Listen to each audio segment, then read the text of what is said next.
atas hukum ini semata-mata bagi kerajaan dan keampunan dan sisi Allah Ta'ala, insya-Allah. Jadi untuk berganti kelas kita pada pagi ini, sama-sama kita bacakan umum kita Al-Fatihah.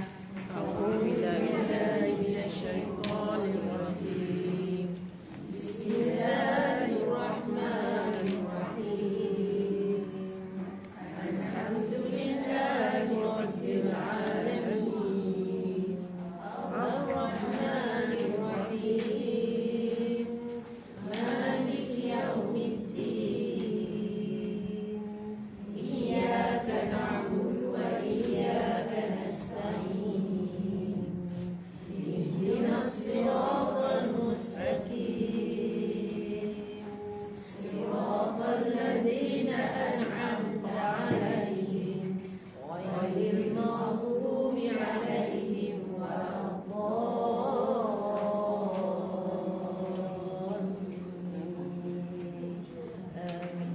Rabbi shrah li sadri wa yassir li amri wahlul 'uqdatam min lisani yafqahu qawli. Allahumma faqihna fid-din wa 'allimna at-ta'wil. Rabbi yassir wa la tu'assir. Rabbi tammim bil khair. Amin.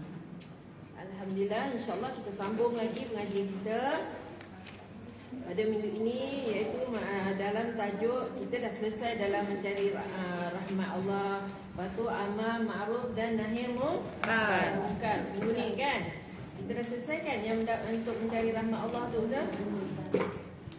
Habis saya dah? Dah. Dah. Jadi hari ni kita masuk dalam tajuk baru, iaitu bab amal ma'ruf nahi munkar. Ke kita dah belajar dah yang ni? Sudah. Udah. Kita masuk dalam bab taubat. Taubat amal ma'ruf nahi munkar kita dah selesai dah. Kita pada 2 minggu lepas. Hari ni kita masuk tajuk baru, iaitu dalam bab taubat. Air tu tutup. Sebabnya dalam kehidupan kita ini memang taubat ini tak boleh ditinggalkan. Bukan bermakna taubat itu solat taubat. Taubat itu bila masa kita boleh buat. Iaitu dengan beristighfar kan. Itu juga dipanggil bertaubat. Tapi cuma afdalnya lebih baik kita buat solat taubat. Okey, tajuknya taubat. Maksudnya dalam ini wajib dalam kehidupan kita melakukan taubat. Sebab kita adalah manusia biasa yang sentiasa melakukan kesilapan. Al-Faqih Abu Layth rahimahullah berkata bahawa dosa itu ada 2 bahagian. Kita dosa ni ada dua bahagian. Yang pertama, dosa antara kamu dengan Allah Subhanahu wa Ta'ala. Tak tahulah kita banyak mana. Okey. Yang kedua iaitu dosa antara kamu dengan sesama manusia. Dosa dengan manusia. Namun dosa antara kamu dengan Allah Subhanahu wa Ta'ala mestilah bertaubat. Maka syarat taubatnya ada 3. Maknanya kita dengan Allah Ta'ala, kita punya dosa itu, cara untuk kita nak melepaskan diri kita ialah dengan bertaubat. Pertama, mestilah ada perasaan menyesal dalam hati. Maksudnya contohlah kita buat dosa. Kita tahu kita buat dosa. Kan? Jangan tak tahu kita buat dosa, udahlah. Masa kita ni hidup kena tahu buat dosa. Kita tahu mengira pahala, kita juga kena tahu mengira dosa. Bila buat dosa, terlintas dalam hati kita, ya Allah, aku dah buat dosa hari ni. Kita rasa menyesal. Astagfirullahalazim. Itu yang mula-mula sekali. Bila kita tersedar saja dalam hati kita menyesal atas segala perbuatan kita tu, kita terus istighfar dulu. Astagfirullahalazim, ya Allah, ampunlah aku, ya Allah. Aku hari ni buat dosa, ya Allah. Aku menyampah panas 5.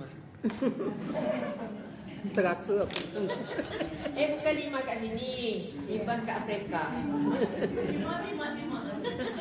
Kalau 5 dia Malaysia. Okey, yang kedua dia kata mula-mula menyesal dulu. Kita rasa menyesal, kita rasa bersalah sangat. Kita rasa bersalah sangat. Kini cuma jangan ada rasa tak bersalah. Maksudnya kita buat salah, relax. Tak ada rasa apa pun. Pertama sekali bila kita rasa menyesal.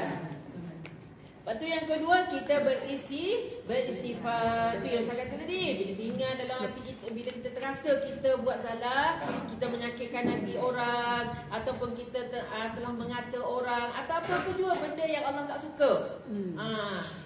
Timbullah rasa kesal. Bila timbul rasa kesal, mulut kita terus menyebut istighfar. Astaghfirullahaladzim. Ya Allah, ampunlah ya Allah. Macam itulah kita.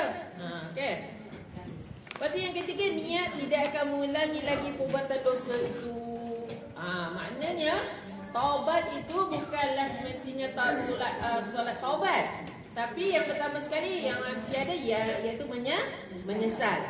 Kita rasa bersalah sangat bila buat. Lepas tu bila kedua, kita sempat beristighfar. Lepas tu yang ketiga, kita nekat dalam diri kita bahawa kita tak nak ulang lagi dah. Tak nak ulang lagi dah. Maknanya itu adalah taubat yang sebenar-benar. Yang dikatakan taubat. Belum sambung lagi, tak sambung lagi.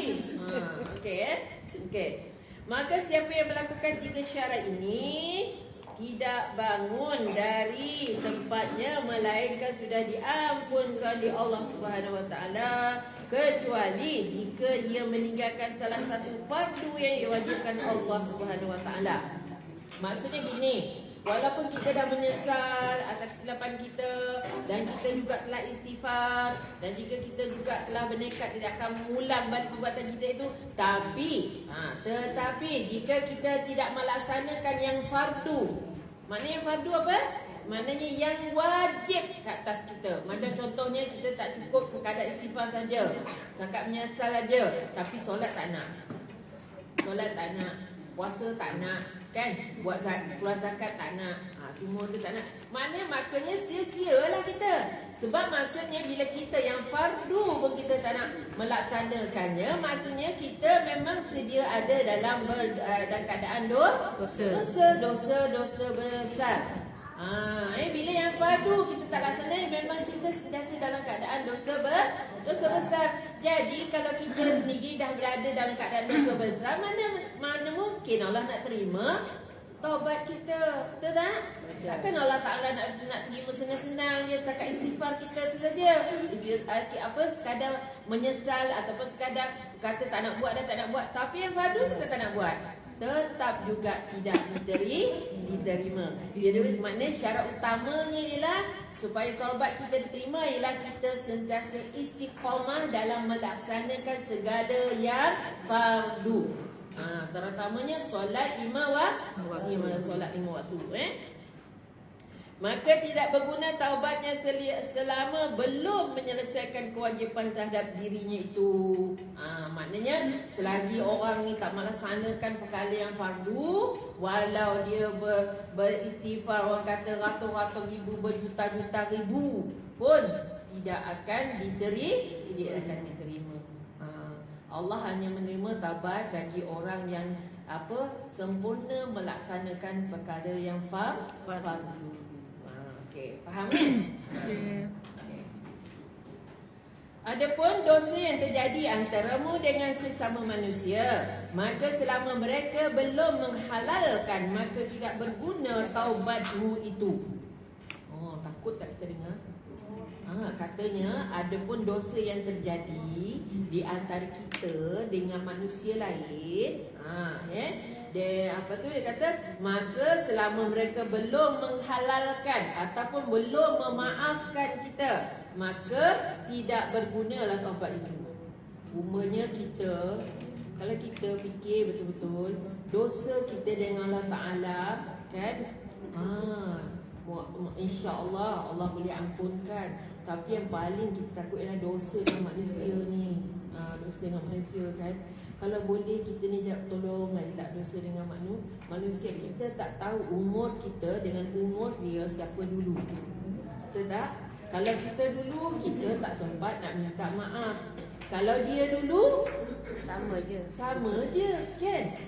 Jadi maksudnya kita kena jaga diri kita elok-elok supaya kita jangan ada dosa dengan manusia. Walaupun kita tahu kita banyak buat salah, kita banyak buat silap kan, tapi sekurang-kurangnya dengan kawan-kawan kita lah. Sebab yang paling aman pun kita kawan sama jemaah ni je. Betul tak? Paling-paling ramai ni lah kawan-kawan kita yang sama jemaah kita ni. Rasanya kawan yang jauh-jauh ni jarang jumpa. Bila jarang jumpa ni, rasanya taklah kita buat banyak sangat salah dengan dia tak? Yang kita buat salah banyak ni biasanya orang yang kita biasa selalu jumpa. Kan rakan-rakan kita jemaah ataupun jiran-jiran kita kan, jiran-jiran kita itu yang biasa kita melakukan kesilapan. Tapi dengan rakan-rakan yang jauh itu rasanya kurang, tetapi sekarang ni juga tak mustahil sebab dia ada kat ujung jari. Kat ujung jari ni sebenarnya sangat bahaya sebenarnya. Contohlah ada satu kita contoh kita ke retakan rumah tangga siapa tak kisah kan. Jadi kita ni orang kata seronok sangat nak baca. Bila seronok nak baca, kita pun mulalah pasing. Rupa-rupanya kita tu sebenarnya kawan tu elok zaman damai. Rupanya fitnah. Kawan tu tak ada apa pun. Itu lagi besar masalah kita. Yang kita pakai yang ni lagi masalah. Kalau benda tu tak benar, kalau benda tu fitnah, kita sebar-sebarkan. Kita tak tahu berapa ribu orang dah baca. Berapa ribu orang dah baca cerita kita tu. Kat mana kita nak minta ampun? Kat siapa kita nak minta ampun? Kan? Jadi kita kalau misalnya kata ada satu-satu perkara atau satu berita yang datang kepada kita, kalau benda tu tak sahih dan kita juga rasa tak perlu untuk kita nak sebarkan, baca buang. Kalau tak pun kita rasa ini kisah rumah tangga orang, tak apa, delete terus. Kita tak berkaitan dengan orang pun kan. Kita delete untuk kita je, tak kait dengan orang pun kan. Jadi kita diri je. Sekurang itu usaha kita menyelamatkan diri kita daripada perkara-perkara yang tidak benar kan. Okey. Al-Faqih Abulaih rahimahullah meriwayatkan dengan sanadnya daripada Ibnu Abbas radhiyallahu anhu berkata, Rasulullah SAW menceritakan tentang pintu taubat.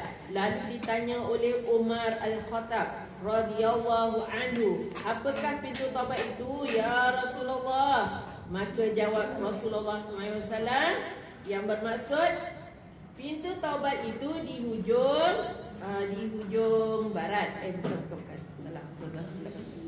Okey, pintu taubat itu di hujung barat. Hujung barat. Mana barat? Benti. Nak tahu mana barat mana timur? Benti. Okey. Mana belah sinilah barat, sebelah sini timur. Tapi kalau orang depan ni benti dia macam mana? Kan? Mana ikutlah mana pintu taubat, mana kanan mana kiri kan. Mempunyai 2 pintu dari emas yang bertaburan mutiara dan juga yakut. Yakut tu maknanya kalau mutiara ni dia kira macam standard bawah sikit. Kali yakut ni dia lagi tinggi standard dia. Tapi kita tak pernah jumpa pun yakut ni. Dalam kitab ada, tapi kita kat dunia ni tak pernah lagi dengarkan orang cakap yakut kan. Tapi yakut ni sebenarnya dia lagi cantik, lagi bersinar daripada mutiara yang kita tengok tadi. Kan? Yakut satu lagi. Kalau minuman ada kita dah. Antara kedua tiang pintu itu sejauh perjalanan 40 tahun bagi orang yang berkenderaan kencang, iaitu kenderaan yang laju. Dan pintu itu tetap terbuka sejak dijadikan oleh Allah Subhanahu Wa Taala hinggalah malam yang akan terbit matahari pada paginya. Dan tiada seorang hamba yang bertaubat benar-benar melainkan akan masuk dari pintu itu. Maknanya Rasulullah kata, dia tanya pada Rasulullah, dia kata, apakah pintu taubat itu? Kata Rasulullah SAW, pintu taubat itu dibuat daripada apa? Dia kata, daripada mutiara ataupun yakut. Di antara kedua kedua tiang pintu itu sejauh perjalanan 40 tahun bagi orang yang berkenderaan kencang. Maknanya kenderaannya kalau laju tu dia ngambil masa 40 tahun. Kalau yang slow jadi 100 tahun je dia kan. Tapi maksudnya Allah Ta'ala kata mau gambarkan kita ni betapa luasnya pintu taubat itu. Jadi dia kata betapa luasnya pintu taubat itu terbuka sejak dijadikan oleh Allah Subhanahu Wa Taala. Maknanya Allah dah buka dah lama dah pintu taubat ini sehinggalah di akhirnya iaitu matahari terbit paginya. Dan jadi seorang hamba yang bertaubat benar-benar melainkan akan masuk ke pintu taubat itu. Maksudnya pintu taubat ni terbuka luas. Ibarat tadi 40 tahun perjalanan bagi kenderaan yang laju. Maknanya kita pun tak boleh nak bayang macam mana luasnya. Itu maksudnya Allah ni sentiasa buka seluas-luasnya pintu taubat yang tak terkira kita. Cuma tinggal kita je lagi nak buat atau tak nak buat. Kan? Jadi bila kita dah tahu macam ni, rugilah kita kalau kita tak nak buat taubat. Sekurang-kurangnya satu hari mesti kita lakukan 2 rakaat solat taubat. Tak kisahlah siang ke malam ke. Ada satu hari dalam kehidupan kita ni mana kita ada buat 2 rakaat. Itu maksudnya pengabdian kita sungguh-sungguh di hadapan Allah Ta'ala. Kita sungguh-sungguh mengakui kesilapan kita. Kita sungguh-sungguh mengakui dosa-dosa kita. Dan kita merendahkan diri di hadapan Allah Subhanahu Wa Taala untuk diberi pengampunan. Kalau kita dapat menitiskan air mata, itu adalah lebih baik. Semoga di akhirat nanti air mata yang mengalir disebabkan rasa bersalah, disebabkan rasa sedih, rasa terharu di hadapan Allah Ta'ala untuk Allah ampunkan. Itulah air yang akan jadi penyejuk kepada kita di akhirat nanti. Sebab tu kalau kita buat solat taubat atau kita minta ampun ni, kalau bolehnya biarlah dengan jiwa, bukan dengan lafaz saja, dengan jiwa. Sebab kalau kita buat dengan jiwa, dia akan ada satu perasaan sensitif pada kita. Kita mudah menangis. Tapi kalau kita melaksanakannya sekadar ucapan di bibir mulut saja tanpa jiwa, tak ada apa. Kita sekadar istighfar je dah. Astaghfirullahaladzim, astaghfirullahaladzim, astaghfirullahaladzim. Kertas tu ambil sekejap. Astaghfirullahaladzim. Itu maknanya kita tak ada penumpuan, kan? Tak ada penumpuan. Jadi kita buatlah cara yang terbaik, iaitu dengan jiwa. Maknanya bila kita istighfar itu, jiwa kita meronta-ronta, merayu-rayu di hadapan Allah SWT. Biar Allah ampunkan dosa-dosa kita, biar Allah terima taubat kita. Kita ni hanyalah manusia yang hina, kan? Yang sentiasa bergelumang dengan dosa. Jadi di malam hari dan keadaan sunyi, sepi itu, kalau kita melaksanakan dengan jiwa yang sungguh-sungguh, kita akan mudah mengalirkan air mata. Masa itulah kita terkenang satu hari-hari ni kita buat apa yang kita buat salah hari ni, kan? Ataupun kita kembali flashback balik dunia kita sebelum dunia yang sekarang. Maksudnya dunia masa kita, dunia remaja kita, mana dunia kita yang setelah kita balik, kan? Mana kita ingat ulang-ulang, itu yang menyebabkan kita akan rasa terharu, kita rasa patut pengharapan kita sungguh-sungguh untuk Allah ampunkan dosa kita. Tapi kalau kita tak melaksanakan dengan jiwa, hanya sekadar kata-kata, tak mungkin kita dapat mencapai tahap yang benar-benar kita kata tawadhu di hadapan Allah Subhanahu Wa Taala.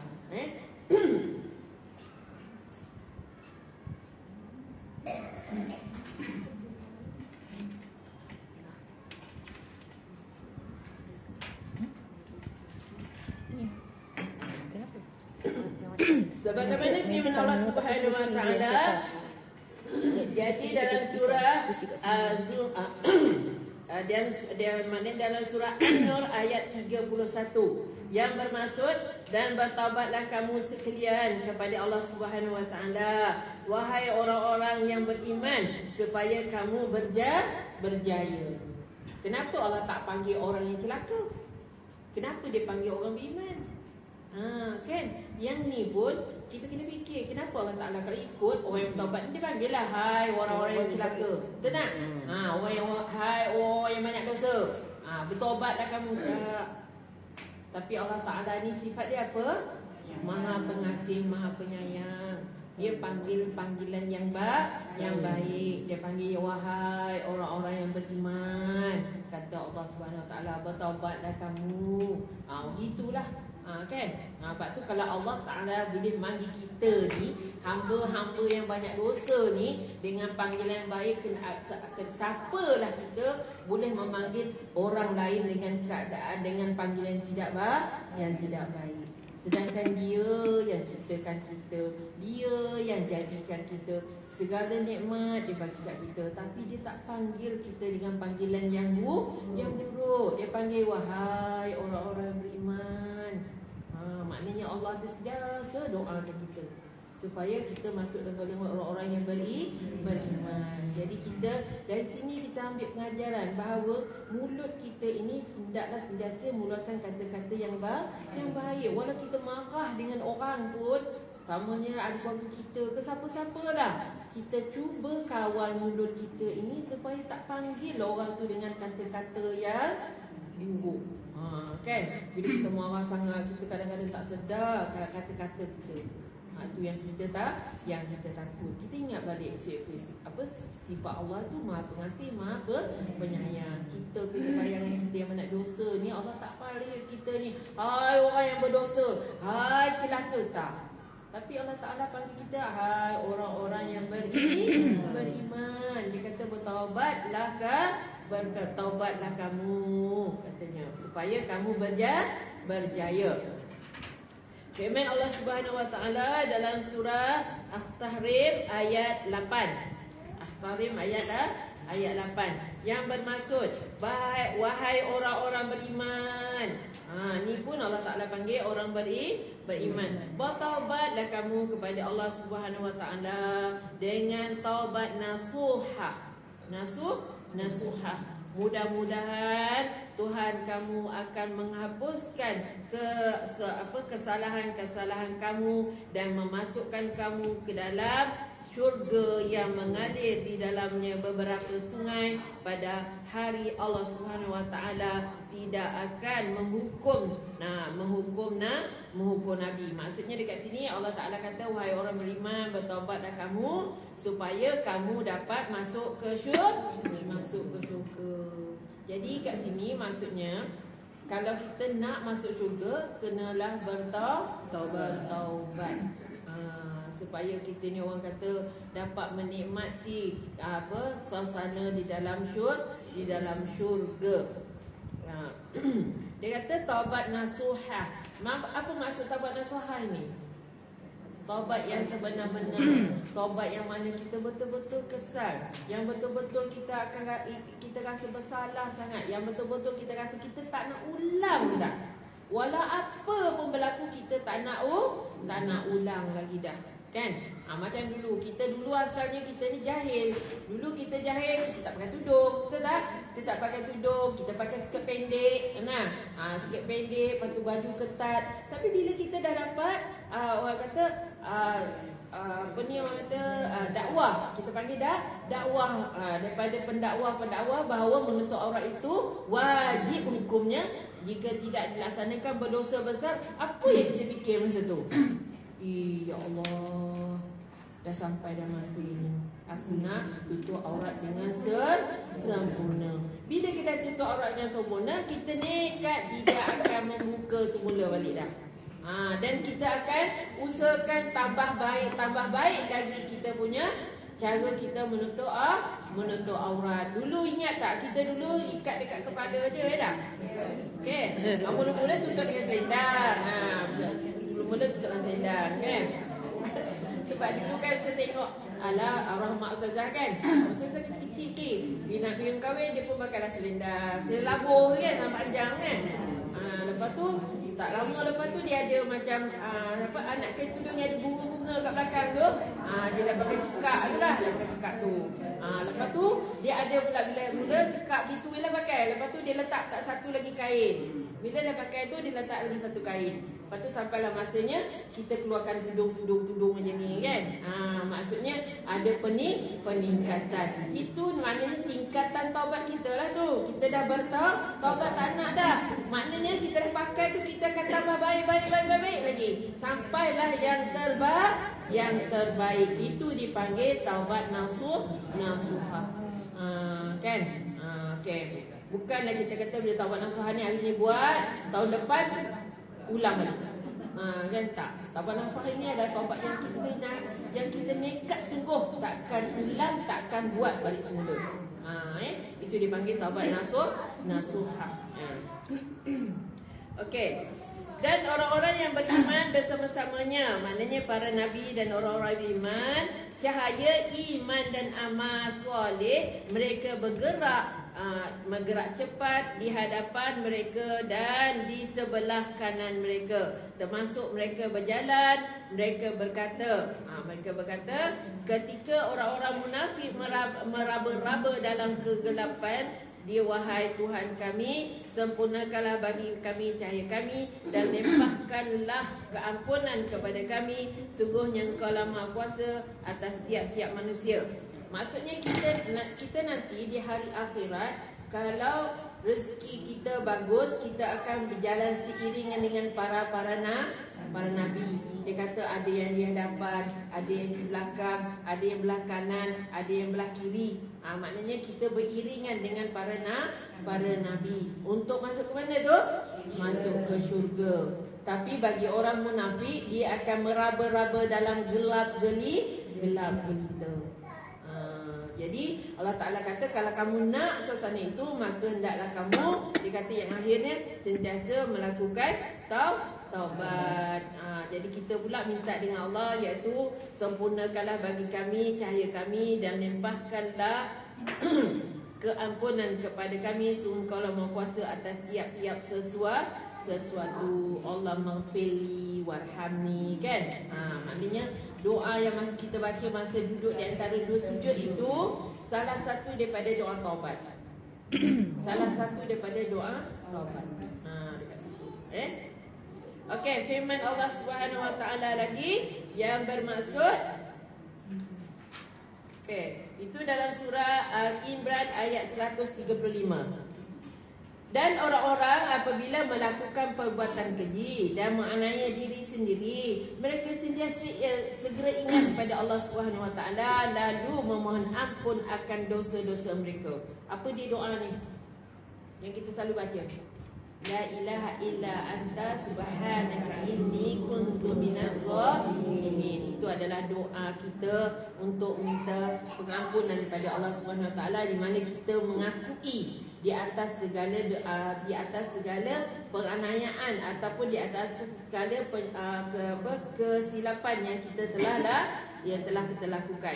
Ini dia maksud dia. Orang-orang yang apabila melakukan perbuatan keji dan menganiaya diri sendiri, mereka segera ingat kepada Allah Subhanahu Wa Taala lalu memohon ampun akan dosa-dosa mereka. Dan sememangnya tidak ada yang mengampunkan dosa-dosa melainkan Allah Subhanahu Wa Taala. Dan mereka tidak meneruskan perbuatan keji mereka itu, perbuatan keji yang mereka telah lakukan itu, sedangkan mereka mengetahui akan salahnya dan akibatnya. Yang kita baca doa tu, itu adalah doa yang sangat sempurna. Sebab Nabi Yunus pun dia bertaubat. Sebab apa kisahnya Nabi Yunus? Sebab dia minta dengan Allah Ta'ala supaya menghukumkan kaum-kaum dia. Itu masanya Allah Ta'ala bagi pengajaran pada dia, di mana dia dimasukkan di dalam perut ikan nun. Jadi sepanjang di dalam perut ikan nun itu dia membaca iaitu la ilaha illa anta subhanaka inni kuntu minaz zalimin. Maknanya dia mengakui di atas kezaliman dia terhadap dan menganiaya diri dia sendiri. Jadi dia kata tak ada yang dapat mengampunkan dosanya melainkan hanya Allah. Jadi kalau kita buat solat taubat, masa sujud yang akhir bacalah 40 kali. Masa sujud akhir tu baca 40 kali. La ilaha illa anta subhanaka inni kuntu minaz zalimin. Baca 40 kali.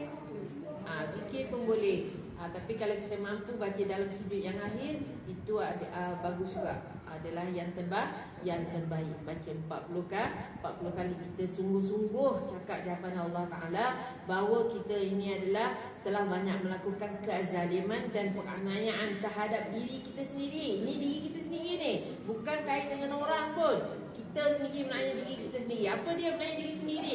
Maksudnya apa yang haknya kita tak laksanakan. Apa yang nikmat Allah bagi kita tak dapat melakukan yang terbaik. Itu dinamakan penganiayaan, kezaliman terhadap diri kita sendiri. Kan? Diri kita sendiri. Contohnya, kita kedekat kita kuat, orang kata badan kita sihat, tapi kita saja malas-malaskan diri kita. Malas nak solat awal waktu, malas nak tambah dengan solat sunat, malas nak baca Quran. Itu dinamakan penganiayaan ataupun kezaliman kita terhadap diri kita sendiri. Tak ada kait dengan orang pun. Itu dinamakan kezaliman namanya. Kita menzalimi diri kita sendiri. Orang tak zalim kita, tapi kita sendiri zalim diri kita. Mata kita tak ngantuk, kita sepatutnya bila tak mengantuk kita banyak baca Quran. Tapi bila mengantuk lagi banyak tengok TV. Contoh, bukan kat sini, dekat Afrika. Kat sini bagus-bagus, alhamdulillah. Okey. Daripada Ibnu Abbas radhiyallahu berkata Rasulullah SAW bersabda, yang bermaksud pasti akan binasa orang yang menunda-nundakan. Maksudnya apa? Orang yang selalu berkata saya akan bertaubat, mati tak buat. Alah tak apalah, nanti tua nanti taubatlah. Muda lagi, kan? Nanti tunggu pencen. Tunggu pencen. Tunggu pencen. Banyak masa dia kata. Nanti pencen tu banyak masa. Sekarang ni sibuk. I busy lah sekarang. Kan? I banyak kerja lah sekarang. Jadi maknanya Rasulullah kata jangan suka menangguh-nangguhkan perkara yang baik. Jadi kalau kita macam taubat itu susah pun. Yang pertama, kita tulus ikhlas kerana Allah Ta'ala. Kita ikhlas dalam hati kita tahu apa yang kita telah lakukan. Dan kita memang nak Allah ampunkan dosa-dosa kita. Okey. Jangan suka tangguh-tangguh. Esok. Sedangkan benda tu mudah sangat kita nak buat. Takkan istighfar pun kita tak nak buat, kan? Kalau kita kata nak solat 2 rakaat tu, mungkinlah ambil masa untuk nak bersih diri dulu, untuk nak bersuci dulu, nak berwuduk dulu, kan? Tapi dalam masa-masa yang orang kata masa-masa senang kita ini, duduk-duduk tu tak ada apa nak buat dah, kan? Antara nunggu zuhur ke, ataupun antara nak makan nasi ke, atau dalam kereta ke, istighfar je lah. Kita mohon ampun kepada Allah Subhanahu wa Ta'ala. Ustazah, kadang-kadang kan kita ni lah kat rumah tak ada benda nak buat kan, makan. Bila makan tu perut meragam. Jadi lepas nak solat wajib tu pun 2 kali ambil wuduk. Lepas tu habis-habis selesai. Jadi memang sunat tak dapat. Lepas kita pun fikir kan, alah nak ngaji wuduk tak ada. Kejap lagi nak ambil wuduk kejap lagi dah. Itu sebenarnya adalah tak ada perbuatan siapa pun. Syaitan tu memang dia suka buat kita macam tu. Betul tak? Kalau kita tak ada wuduk, ada tak kita nak buang angin? Tak ada. Kan dia relax je kan. Betul kalau kita macam kata kita lapar, kita rasa kita lapar. Bila kita makan sikit kita rasa mengantuk tak? Tak ngantuk kan? Tapi bila kita lapar kita makan banyak, kita jadi mengantuk. Sebab syaitan penuh dekat kita punya perut. Sebab kita langgar larangan, iaitu kalau makan ketika lapar, makan jangan ketika terlalu lapar dan jangan berhenti ketika Kenyang. sebelum kenyang, bukan berhenti dah kenyang, berhenti sebelum kenyang. Silap tu. Makan bila lapar, berhenti sebelum kenyang. Ada sebabnya. Ada sebabnya. Ya, bila kita makan kenyang, kita tak kata kenyang melampau, kita kata kenyang. Mana kenyang tu kita rasa apa? Kita rasa penuh perut. Kan, kita rasa penuh perut kita. Bila penuh perut kita, setan ni pandai. Dia pun mulalah bergayut boyan dia dekat kita ni mata. Kan? Dia gayut kat mata kita. Lepas tu dia buat apa? Jambatan dekat kita punya bahu. Ni jambatan dia ni. Untuk semua dia melompat-lompat, bergenjak-genjak kat kita ni. Kita dia tak nampak. Kita yang tak nampak. Lepas tu kaki kita tu dia ulit kaki kita tu. Kan? Supaya kita hidup. Setan ni memang jahat. Dah namanya dia iblis kan. Dia iblis ni dia selagi tak mampu, selagi tak berjaya menyesatkan kita ini, selagi itulah dia akan goda kita. Dia dah tahu dah sifat kita, kelemahnya kita tu kan. Jadi berpada-pada bila makan. Kan? Okey. Maka semestinya manusia bertaubat pada setiap waktu. Apabila tibanya maut, maka ia sudah pun bertaubat. Sedangkan Allah SWT telah berjanji dalam ayatnya yang berbunyi, iaitu dalam surah Asy-Syu'ara ayat 25, yang bermaksud, dan dialah Tuhan yang menerima taubat dari hamba-hambanya yang bertaubat, serta memaafkan kejahatan-kejahatan yang mereka lakukan, dan Dia mengetahui akan apa yang kamu telah kerjakan. Maknanya Allah itu Maha mengetahui setiap apa yang kita telah lakukan. Tapi apa yang kita ialah sentiasa bertaubat. Maknanya hidup kita ni sebenarnya di antara amalan-amalan kita selain daripada yang wajib kita lakukan ialah bertaubat. Sebabnya taubat inilah yang akan meringankan bebanan kita sebenarnya. Kan? Bebanan kita, tanggungan kita. Kita tak tahu pun berapa banyak dosa yang kita lakukan dan berapa banyak kebaikan yang kita telah diterima daripada kita. Kita yang paling kita takut ialah yang diterima sedikit. Kan? Yang dosanya banyak. Itulah yang kita takut. Jadi kita istiqomahkan diri kita bahawa setiap hari itu pastikan kita tidak melepaskan diri kita daripada bertaubat. Abdullah bin Mas'ud radhiyallahu anhu berkata, siapa yang membaca ayat yang berbunyi, iaitu dia kata, maksudnya saya mohon ampun pada Allah Subhanahu wa taala. Apa dia? Astaghfirullahalazim. Lepas tu yang Maha Agung, lepas tu tiada Tuhan kecuali Dia. La ilaha illa huwal hayyul qayyum wa atubu ilaihi. Maka dia kata tiada Tuhan kecuali Dia yang hidup berdiri sendiri, mengatur makhluknya, dan Dia bertaubat kepadanya. Inilah yang kita selalu baca ketika setiap kali kita selesai solat fardu kan. Dan sebanyak 3 kali. Maknanya sebanyak 3 kali maka akan diampunkan semua dosa-dosanya meskipun sebanyak buih di lautan. Jadi kita selalulah kena sebut istighfar ni, astaghfirullahalazim alladzi la ilaha illa huwal hayyul qayyum wa atubu ilaihi. Kan? Kalau tak lepas solat pun, duduk-duduk pun kita baca je lah benda ni. Paling baik ialah setiap hari kita tak pernah tinggalkan 100 kali. 100 kali. Paling baik, paling afdal istighfar ini kita baca 100 kali satu hari. Tak kisahlah masa yang ni kita baca 10 kan. Ikutlah kita janji satu hari kita cukupkan 100 kali. Bagi umat Rasulullah SAW dimudahkan dengan ayat yang berbunyi, iaitu dan siapa yang melakukan kejahatan atau menanya dirinya sendiri dengan melakukan maksiat, kemudian ia memohon ampun kepada Allah Subhanahu Wa Taala, nescaya ia akan mendapati Allah Subhanahu Wa Taala Maha Pengampun lagi Maha Penyayang.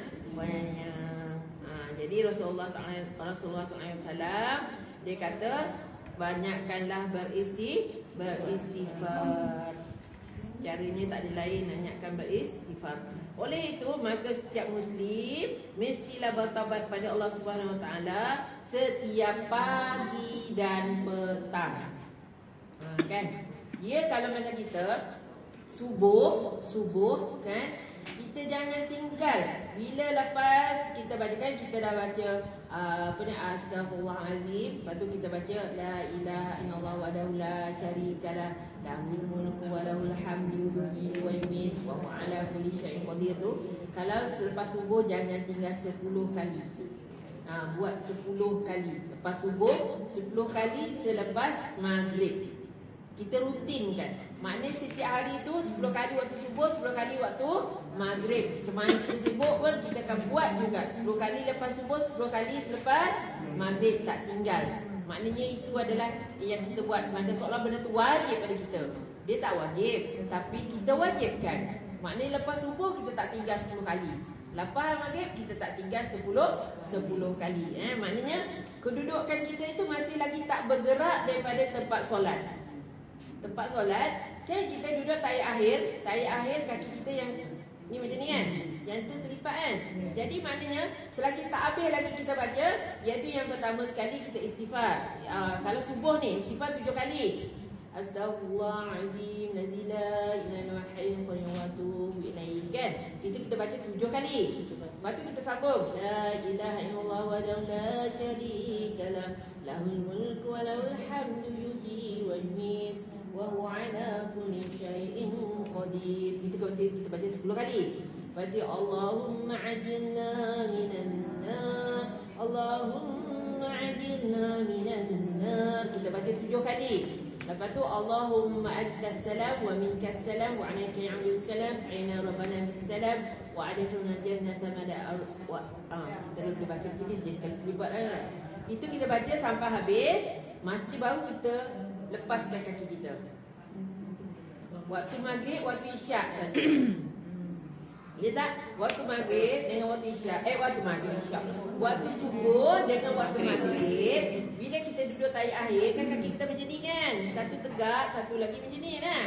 Jadi yang ni kita tak ubah sampai kita baca tadi yang istighfar tu 7 kali. Lepas tu la ilaha illallah wahdahu la syarikalah tu 10 kali.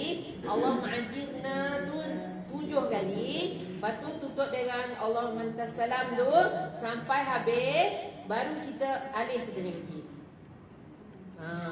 Kita amalkan bila subuh dengan maghrib saja. Yang lain tak ada apa. Coba ini adalah amal-amalan ulama-ulama. Kita tak adalah rahsia dia kan. Kalau kita baca buku Manisnya Iman. Kalau kita baca buku Manisnya Iman, saya lupa hari ini Ustaz nak terangkan apa dia punya fadilat dia, kita buat macam tu. Tapi di antara kebaikan-kebaikannya ialah selagi kita ada di dunia ini, maksudnya daripada pagi ni sampai ke malam ni, Allah akan ampunkan dosa kita. Itu dia. Salah satu fadilat dia bila kita letak kaki kita tak alih. Allahumma ajirna. Okey. Allahumma ajirna minan nar 7 kali. Okey. Amalkanlah. Amalkan. Istiqomahkan. Bila maghrib dengan subuh kita tak cepat nak alihkan kita. Banyakkan kita kadang bagi salam kita bermula dah bersila lah alih kaki kan. Tapi waktu subuh tu tolong. Subuh dengan maghrib jangan gerak lagi. Kita stay dulu sampai kita baca Allahumma antas salam dulu. Lepas tu baru kita ubahkan 3 kaki. Nak mula baca Fatihah kita ubah lagi. Boleh Okey. Okey. Kalau ni kalau seorang Oleh kerana itu maka setiap muslim mestilah bertaubat kepada Allah Subhanahu Wa Taala pagi dan petang. Mana kita ni pagi petang, maksud petang tu adalah sampai malam dah tu. Pagi, petang, malam, pagi. Maknanya dalam kehidupan kita tu 24 jam itu adalah kita kena selalu selangi dengan taubat. Okey. Mujahid berkata, orang-orang yang tidak bertaubat pada setiap pagi dan petang, maka termasuklah orang-orang yang zalim, iaitu maknanya terhadap dirinya sendiri. Ini kita baru cerita dosa kita dengan diri kita sendiri je. Kita tak cerita lagi dosa kita dengan orang lain. Maknanya kita kena lepaskan diri juga daripada penganiayaan kita lakukan sendiri, iaitu dengan bertaubat. Sebagaimana wajib juga menjaga solat 5 waktu. Sebab Allah SWT menjadikan solat 5 waktu itu sebagai penyuci dosa-dosa yang terjadi sehari-hari tidak terasa. Sebagaimana firman Allah SWT, iaitu dalam surah Hud ayat 114 yang bermaksud, dan dirikanlah solat wahai Muhammad, engkau dan umatmu. Makanya Allah perintahkan dirikanlah solat wahai Muhammad sallallahu alaihi wasallam, Nabi kita. Dan juga dikata umatmu dan umatmu. Pada 2 bahagian, iaitu siang, pagi dan petang, dan pada waktu-waktu yang berhampiran dengannya dari waktu malam. Berhampiran dengan waktu malam itu waktu maghrib lah, maghrib isyak. Separuh malam atau sepertiga malam itu dipanggil tengah malam. Dia kata sesungguhnya amal-amal kebajikan, terutamanya solat itu menghapuskan kejahatan. Perintah-perintah Allah SWT yang demikian adalah menjadi peringatan bagi orang-orang yang beringat. Maksudnya solat itu memang telah dinyatakan bahawa solat itu adalah mencegah kita daripada melakukan perkara yang mungkar. Jadi Allah Ta'ala kata hendaklah ia melakukan solat 5 waktu untuk menghapuskan dosa-dosa yang telah mereka lakukan. Ustazah, macam mana kalau kita ada kawan yang tak solat? Tak tahulah kalau kat rumah, tapi selalu bertandang di rumah kita, katalah maghrib. Lepas tu saya pun kata marilah solat maghrib dulu, lepas tu baru balik. Sebab maghrib pendek kan. Katalah ada 3 orang kan, 2 orang lagi pergi ambil uduk, dan dia selamba aje. Tapi dia tak aurat. Lepas tu bila sembang-sembang kan, kadang-kadang subuh saya tak dengar lah azan saya katakan, sebab mungkin mic macam tu lah. Lepas tu dia kata, kami kan kalau kat rumah bunyi dah tak boleh tidur, azan kuat. Tapi saya tak boleh nak kata apa, sebab maghrib tak sembahyang, tapi cuti sembahyang. Dan saya rasa dalam usia yang lebih kurang kita, pasti dia pun menopause. Betul lah. Lepas tu dia bukan sekali datang bertandang, Ustazah, banyak kali. Jadi macam mana saya nak kata ke dia? Direct je dengan dia. Direct je. Tak sembahyang. Bukan dia cakap macam tu. Dia cakap macam ni, dah azan maghrib ni kan. Kalau nak balik pun kalau nak balik kita lah cakap. Kalau nak balik pun ada halang. Jom. Kita ambil solat, kita cakap dulu. Jom ambil uduk, kita solat sama-sama. Kita solat sama-sama, tak kisahlah siapa-siapa jadi imam pun. Jadi kita solat sama-sama. Lepas tu nanti awak nak balik dah. Kan? Kalau dia tak bangun lagi, dia ambil uduk, kau ni tunggu apa lagi? Kan kita kawan dia kan. Awak ni tunggu apa lagi? Jomlah, pergilah ambil uduk. Bila kita akan uduk, dia akan bangun. Jangan tak tegur dia. Bila kau tak tegur dia, dia kasi akak macam segan dengan dia. Kan? Jadi itulah. Jadi maksudnya cuma janganlah cakap kau tak solat kau tahu tak solat ni dosa tak? Dosa. Memang dia tak jadi musuh berdekat lah nanti. Tapi kita tarik dia. Kau dia tak tahu solat. Selagi dia tak bangun pergi ambil uduk, cakaplah ni kami tunggu ni. Cepatlah sikit. Macam tu. Sebab dulu masa Ustazah study ada roommate Ustazah ni sama juga.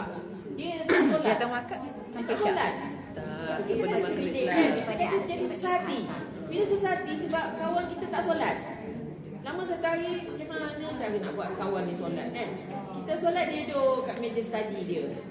Dia solat ni sebelah ni, dia duduk kat meja study. Lama saya fikir, aku nak beli sejadah lagi satu. Beli sejadah lagi satu.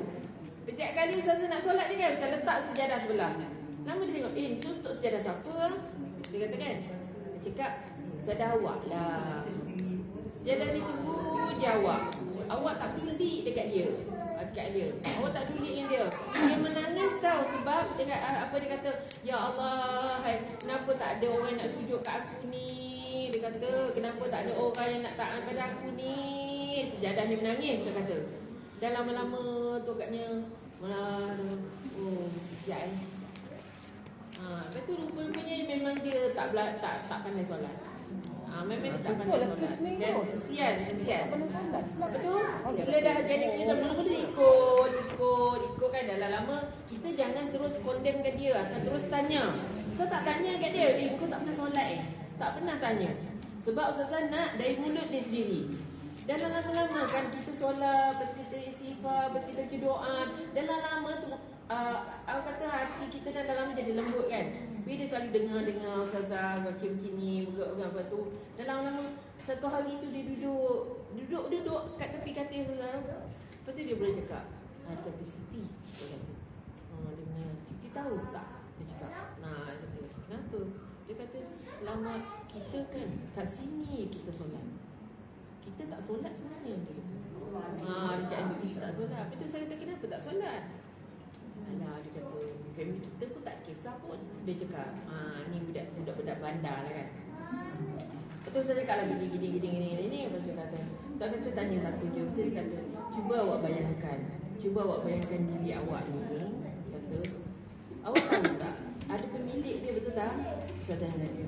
Ada pemilik, kita jadi gini ada pemilik kan? Saya kata dia pemilik, dia kata mak ayah aku lah kan? Mak ayah kamu pun ada pemilik dia. Saya cakap yang tu. Cakap pemilik dia ialah Allah Subhanahu Wa Taala. Jadi pemilik dia iaitu Allah Subhanahu Wa Taala. Kalau kita dah jadi milik dia, kita kenalah taat pada perintah dia. Saya kata. Sebab segala nikmat yang ada kat kita ni semua milik dia. Lama dia menangis. Dia rasa macam bila kita cakap macam-macam lah, kita cakap lama dia nangis. Sedih-sedih dia nangis. Dia kata tak apalah, aku nak belajar. Aku nak belajar. Atau alhamdulillah dia pun mula dah tutup aurat. Lepas tu dia ikut Ustazah pergi kuliah kan. Kita orang ni ada guru kuliah kan. Pergi sama-sama. Dan lama-lama alhamdulillah dia belajar Quran. Mula dia belajar Iqra' dulu. Lepas tu dia belajar lama-lama. Kita orang belajar dekat Kuantan masa tu 3 tahun setengah. 3 tahun setengah kita habis belajar, dia pun khatam Quran. Alhamdulillah, memang saya rasa terharu sangat bila kita dapat bawa kawan-kawan kita sebilik kan. Bila sampai dia khatam Quran, mak dia kata mak dia datang jumpa dengan Ustazah. Dia tanya Ustazah, dia kata terima kasihlah Siti. Dia kata makcik dah jenuh dah tunjuk dia ni dulu. Dia kata dia kata memang liar. Dia kata macam itulah liar. Dia kata tapi alhamdulillah, dia kata bila dia dapat kawan kan, dia masuk dalam grup-grup kita lah. Grup-grup ada kuliah Usrah apa semua dia ikut. Lama dia jadi baik. Dia terus tukar. Daripada tak pakai tutup aurat, mula terus pakai tudung lampu semua kan, pakai stokin semua. Jadi mak dia jadi terkejut lah kan. Mak dia terkejut. Tapi orang kata itu adalah anugerah Allah sebenarnya. Kita ni cuma perantaraan je. Jangan kita kata dia jadi macam tu sebab kita tak. Kita ni perantaraan saja. Tapi yang menyebabkan dia berubah itu adalah atas kehendak dia sendiri dengan izin Allah Subhanahu Wa Taala. Kan? Jadi sebab itulah kita kalau ada anak, ahli keluarga ke ataupun kawan-kawan kita ke, kita buat cara yang cara yang paling mudah untuk dia nak ikut kita. Jangan kita bentak-bentak dia. Sebab orang macam ni bila kita bentak dia akan jauh daripada kita. Dia akan keluar, dia akan lari daripada kita. Itu juga macam anak-anak kita kat rumah kan. Kita bila anak kita ada masalah, ada yang masalah, kita pun sama je sebenarnya anak-anak kita ni. Ada yang baik, ada yang susah nak dengar cakap, ada yang tak, orang kata 10 kali ajar pun tak boleh nak, tak pun ikut kan. Tapi kita jangan condemn dia. Jangan condemn dia, jangan bagi tekanan dekat dia. Kita pujuk aja. Mungkin orang cakap, manja sangat anaknya. Cakap pun elok-elok, baik-baik bila nak jadi. Tak. Sebab kadang-kadang kuasa itu lebih memberi kesan pada dia daripada yang kita bentak-bentak dia ni, yang kita entak-entak dia ni kan. Sebabnya kita tengok Rasulullah SAW macam mana dia dengan dulu kaum yang menghina dia, kaum yang menekan dia, kaum yang menjesa dia, bagai-bagai ujian daripada orang yang tak suka dengan dia. Tapi Rasulullah lawankan balik dengan apa? Kelembutan, kebaikan kan. Sehingga kan orang tu masuk Islam. Ini pula lah kita ahli keluarga kita sendiri. Memang kita anggap Allahu Akbar, inilah Allah Ta'ala berdaku. Jangan lupa doa, jangan lupa usaha. Lepas tu pujuk baik-baik. Pertama anak lelaki. Anak lelaki ni kalau dia sentap, dia akan keluar dari rumah kita. Anak lelaki ni dia kalau sentap, dia akan keluar daripada rumah kita. Bila dia dah keluar je daripada rumah kita, memang susah kita nak tarik balik. Susah balik. Kalau dia dapat kawan yang baik, alhamdulillah. Kalau dia dapat kawan yang tak baik, kita juga yang akan menyesal. Memang kita rasa terbeban, kita rasa macam stres bila ada anak macam ni. Dah usul solat tak nak kan? Usul solat tak nak, lepas tu mulut pula ya Rabbi. Kasar je bahasa dia, sikit nak menengking. Tapi bila kita ingat itulah ujian kita, itulah yang Allah nak tengok sabarnya kita ini. Macam mana kita nak handle benda tu kan. Jadi kita ni tak ada jalan lain. Kita ni Allah Ta'ala bagi kita kuasa, iaitu lemah lembut. Kita terpaksalah, orang kata walaupun kita nampak macam kita ni lemah sangat depan dia, lemahlah depan dia. Bila dia marah, bila dia macam dia berkasar kita cakap, lah jangan macam ni banci. Mak cakap elok-elok ni, salah ke mak bagi nasihat kan? Kalau mak tak bagi nasihat, siapa nak bagi nasihat? Besok mak mati, Allah tanya kat mak. Modal kita lah tu. Modal kita kan. Dan lama-lama bila hari-hari kita cakap macam tu, lama nanti fikir dia. Lama-lama fikir dia kan, dia sayang kat kita. Dia bukan tak sayang. Anak-anak kita ni semua sayang kat kita. Cuma sayang kat kita. Cuma dia tak boleh nak tunjuk sayang dia daripada kita. Tapi bila kita selalu asuh lama-lama kita, Allah Akbar. Mak aku ni, aku kasar, dia lembut juga dengan aku. Aku macam-macam aku buat, tapi mak aku tetap baik dengan aku. Dan lama-lama dia akan baik. Itulah orang kata ujian dalam hidup kita. Dan yang akhir sekali, namun mereka yang telah bertaubat hendaklah mengingati selalu pada dosa-dosanya. Maknanya kita ni kena selalu ingat. Walaupun kita dah bertaubat, tapi kita ingat, ya Allah, alhamdulillah, dulu aku jahil sungguh. Kan? Dulu aku jahil sungguh, ya Allah. Tapi alhamdulillah, ya Allah, berkat kasih sayang, ya Allah, aku sekarang dah sedar. Aku sekarang dah tahu mana salah, mana betul, mana yang baik, mana yang tak baik, kan? Alhamdulillah, ya Allah. Kita kena selalu ingat. Seolah-olah dosa itu terbayang di mata kita, supaya kita tetap bertaubat, banyak membaca istighfar dan mensyukuri nikmat Allah Subhanahu Wa Taala. Sebab kalau kita tak ingat apa yang kita buat, walaupun kita dah taubat, nanti dah lama kita jadi shock sendiri. Shock sendiri tak apa? Kita rasa okey dah, sekarang kita taubat, okey dah. Kan? Balik tak?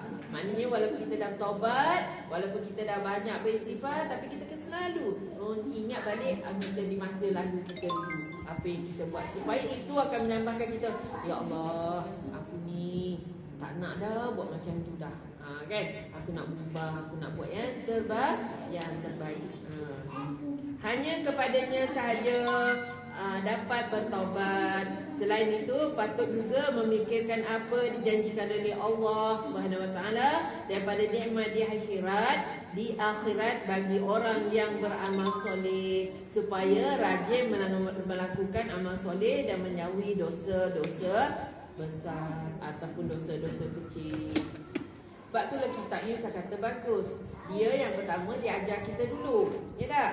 Mengenal diri kita dulu, lepas tu dia kenalkan apa itu neraka, apa itu dosa, apa itu syurga, apa itu rahmat Allah, apa itu amal ma'ruf, amal ma'ruf, kita kata Nahi munkar. nahi munkar. Lepas tu baru dia masuk dalam bab taubat. Sebab dia ajar kita dulu supaya kita ni mengenal diri kita ni. Mengenal diri kita dan kita ada target. Nak yang mana? Nak syurga atau nak neraka? Okey, kalau kita target kata nak syurga, kita naklah masuk syurga dengan rahmat Allah. Dia ajar kita dulu. Rahmat Allah tu macam mana kita nak dapat? Kan kita belajar. Lepas tu pula, untuk nak mengelakkan kita ni daripada siksaan api neraka, apa yang kita kena buat? Dia ajar kita itu perkara-perkara yang dilarang. Barulah kita masuk dalam bab taubat. Bila kita dah boleh mengenal apa itu yang dosa besar, apa itu dosa kecil, apa itu neraka, apa itu syurga, maka kita dengan sendirinya kita akan istiqamah dalam bertaubat. Tak nak takut. Kita rasa takut, kita rasa gerun kan. Bila kita belajar kita rasa ada perasaan gerun. Bila ada perasaan gerun, itu yang kita kata menjadikan insaf pada kita. Sebab tu Rasulullah tuntut kat kita setiap hari berapa kali ingat mati? 70 kali. Kenapa Rasulullah tuntut kita supaya ingat 70 kali? Sebabnya ialah supaya kita ni tidak senang-senang melakukan kesalahan. Katalah kita baru mengumpat, kan? Kita baru mengumpat jenab. Jenab, bukan jenab sini, jenab dekat ni Indonesia.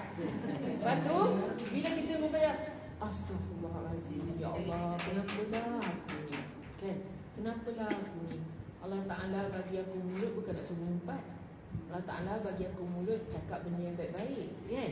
Kalaulah aku mati, tak pasal-pasal aku tak dapat pengampunan daripada jenab.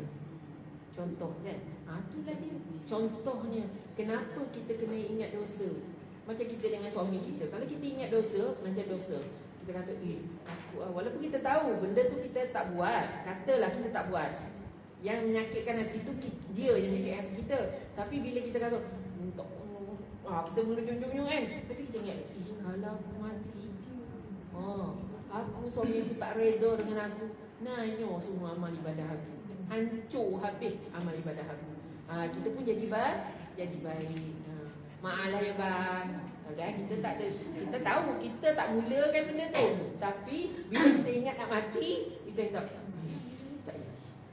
Kita pun tak adalah orang kata basah muka lama-lama kan, basah muka lama-lama. Sebab kau saya kata, kita ni perempuan takkan dapat dia nak mula dulu. Kan? Setuju kan? Setuju. Dia takkan mula dulu. Takkannya dia nak datang ke dia. Kalau kita kata memang kita ni bertuah, memang kita ni rezeki kita hebat, memang dia nak mula minta maaf kita dulu. Tapi kita jangan berangan sangat. Jangan berangan sangat. Ustaz tak ustazah, sama je kan? Jadi maksudnya bila kita rasa benda tu kita tak tenteram, kan, kita ada kuasa macam tu kan. Jadi kita rasa macam malah kita dengan suami isteri ni, kalau ada yang tak kena, kita rasa tak tenteram. Kita rasa tak tenteram, kita je pergi kat dia. Malah bayar kalau saya memang salah tadi, kan? Kalau saya memang silap, saya minta maaf. Kosong-kosong ya bang.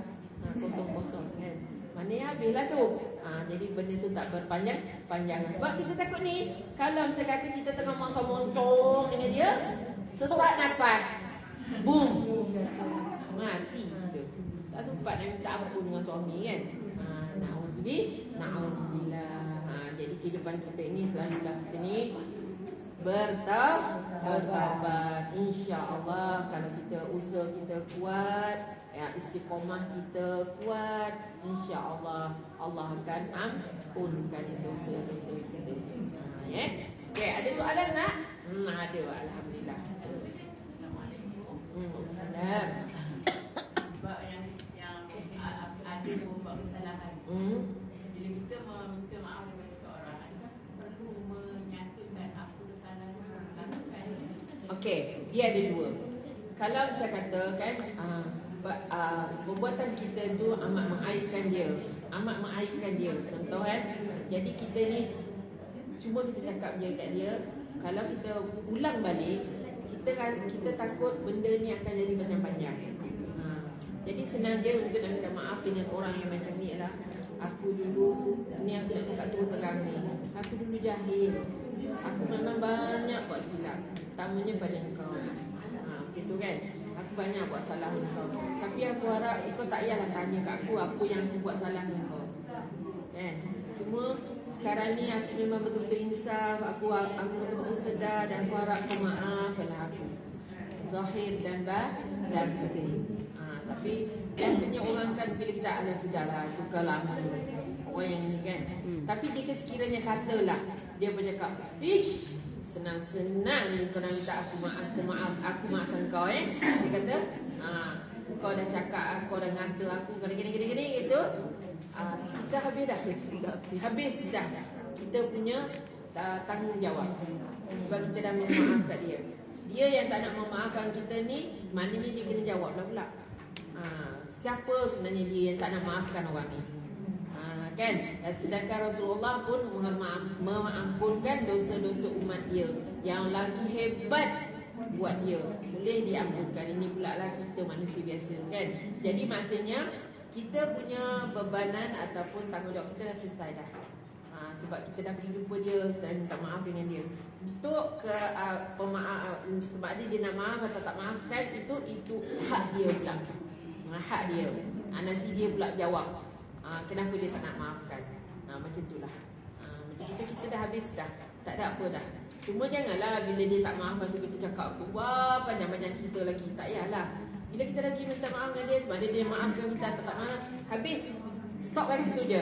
Jangan lagi keluar daripada mulut. Aku dah pergi dah, tapi dia tu tak tahulah hati batu tu. Jangan. Kan? Sebab kita dah buat dosa dengan dia tadi. Jadi bila kita dah pergi dengan dia, dah minta maaf dah, habis. Stop kat situ saja. Dia maaf ke dia tak maaf ke, itulah kita punya bagian. Itulah rezeki yang kita dapat atas perbuatan kita sendiri. Lepas tu kita taubatlah banyak-banyak. Kan, taubatlah banyak-banyak. Kita dah pergi dan minta ampun dengan dia, lepas tu kita taubat banyak-banyak. Sebab kita cakaplah dengan Allah, ya Allah, aku dah pergi dan minta ampun dengan dia, ya Allah. Aku dah pergi minta maaf dengan dia, ya Allah. Tapi kau lembutkanlah hati dia, ya Allah. Katalah dia tak maaf kita, kan. Sampai satu hari nanti dia maafkan aku, ya Allah. Aku betul-betul insaf, ya Allah. Aku betul-betul bertaubat, ya Allah. Aku tak nak ulang dah benda ni. Habis kisahnya. Jadi maknanya kita dah pergi, yang penting kita pergi. Okey, boleh. Itu ada dosa dengan manusia. Macam ni pun boleh juga. Kita ramai-ramai gini, kan. Kan kita buatlah pengumuman. Boleh dia pengumuman, jika sekiranya saya ni ada melakukan kesilapan apa ke, mencikkan hati siapa-siapa ke, kan, saya mohon maaf lah ya. Mak ada apa juga kesilapan yang saya sedar atau saya tak sedar, saya sengaja atau tak sengaja, saya minta maaf pada semua. Habis, settle lah itu masalah.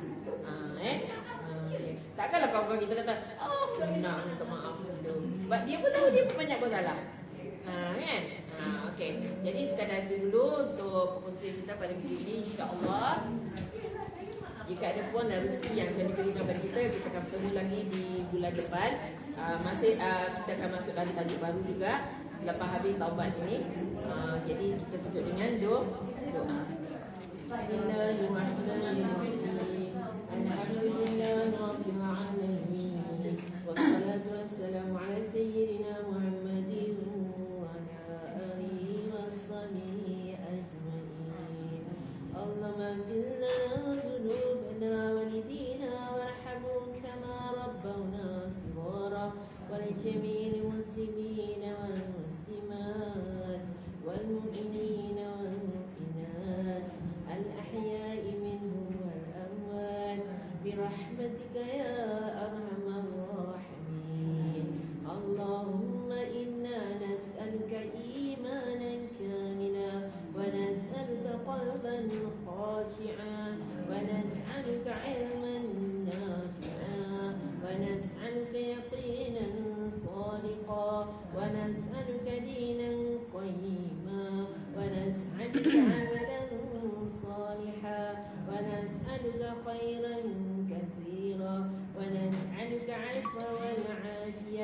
ونسألك تمام العافية ونسألك الشكر العافية ونسألك غناء للناس.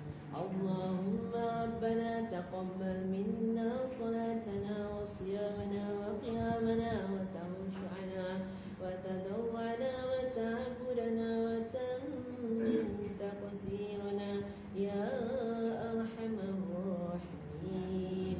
ربنا ظلمنا أنفسنا وإن لم تغفر لنا وترحمنا لنكونن من الخاسرين.